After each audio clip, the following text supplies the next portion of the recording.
तेरा वचन मेरे पाँवों के लिए दीपक है और मेरे मार्ग का उजियाला है। तेरा वचन मेरे पाँवों के लिए दीपक है। 8 सितंबर पहला पाठ। मीका का ग्रंथ अध्याय 5 पद संख्या 2 से 5 तक। इसलिए प्रभु उन्हें तब तक त्याग देगा जब तक उसकी माता प्रसव ना करे। तब उसके बचे हुए भाई इस्राएल के लोगों से मिल जाएंगे। वह उठ खड़ा हो जाएगा। वह प्रभु के सामर्थ्य से तथा अपने ईश्वर के नाम के प्रताप से अपना झुंड चराएगा। वह सुरक्षा में जीवन बिताएंगे क्योंकि वह देश के सीमांतों तक अपना शासन फैलाएगा और शांति बनाए रखेगा।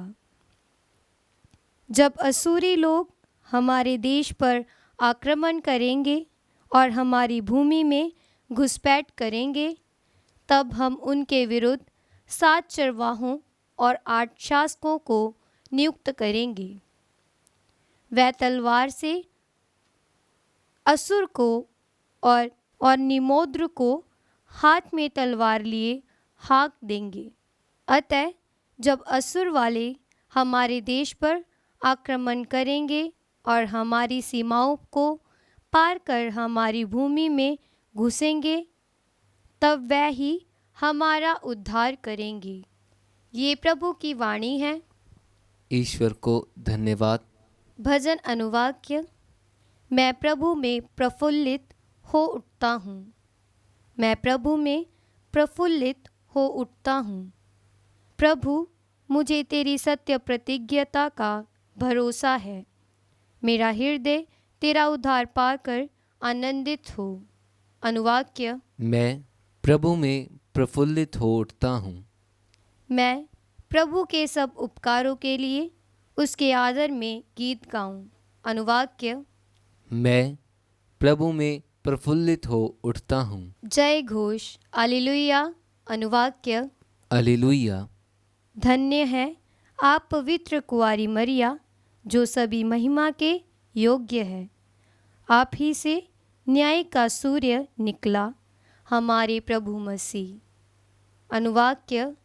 हालेलुया। पवित्र सुसमाचार संत मत्ती के अनुसार अध्याय 1 पद संख्या 1 से 16, 18 से 23 तक। इब्राहिम की संतान दाऊद के पुत्र ईसा मसीह की वंशावली।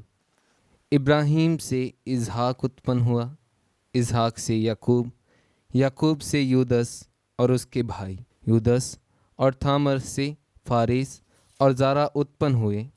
फारेस से इसरोम, इसरोम से आराम, आराम से अमीनदाब, अमीनदाब से नासोन, नासोन से सलमोन और रखाब से बोज, बोज और रूत से ओबेद, ओबेद से येसे, येसे से राजा दाऊद उत्पन्न हुआ। दाऊद और ओरियस की विधवा से सुलेमान उत्पन्न हुआ। सुलेमान से रोबोआम, रोबोआम से अबिया, अबिया से आसफ, आसफ से योसफात, योसफात से योराम, योराम से ओजियस से योअथाम, योअथाम से अखाज, अखाज से इजिकियस, इजिकियस से मनससेस, मनससेस से आमोस, आमोस से योसियस और बाबुल निर्वासन के समय ओसियस से येखोनियस। और उसके भाई उत्पन्न हुए।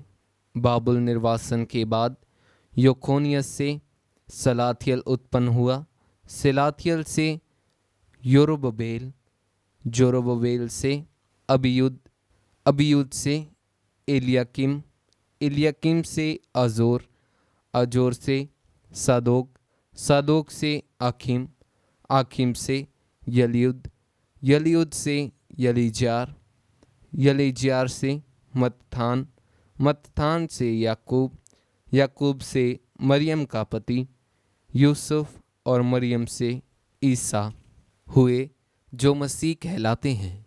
ईसा मसीह का जन्म इस प्रकार हुआ। उनकी माता मरियम की मंगनी यूसुफ से हुई थी, परंतु ऐसा हुआ कि उनके एक साथ रहने से पहले ही मरियम पवित्र आत्मा से गर्भवती हो गई। उसका पति यूसुफ चुपके से उसका परित्याग करने की सोच रहा था, क्योंकि वह धर्मी था और मरियम को बदनाम नहीं करना चाहता था। वह इस पर विचार कर ही रहा था कि उसे स्वप्न में प्रभु का दूत ये कहते दिखाई दिया, यूसुफ दाऊद की संतान, अपनी पत्नी मरियम को अपने यहाँ लाने में नहीं डरें, क्योंकि उनके जो गर्भ में है वह पवित्र आत्मा है। वे पुत्र प्रसव करेगी और आप उसका नाम ईसा रखेंगे, क्योंकि वे अपने लोगों को उनके पापों से मुक्त करेगा। यह सब इसलिए हुआ कि नबी के मुख से प्रभु ने जो कहा था वह पूरा हो जाए। देखो, एक कुंवारी गर्भवती होगी और पुत्र प्रसव करेगी और उसका नाम इमानुएल रखा जाएगा, जिसका अर्थ है ईश्वर हमारे साथ है। यह प्रभु का पवित्र सुसमाचार है। क्रिस्त की जय।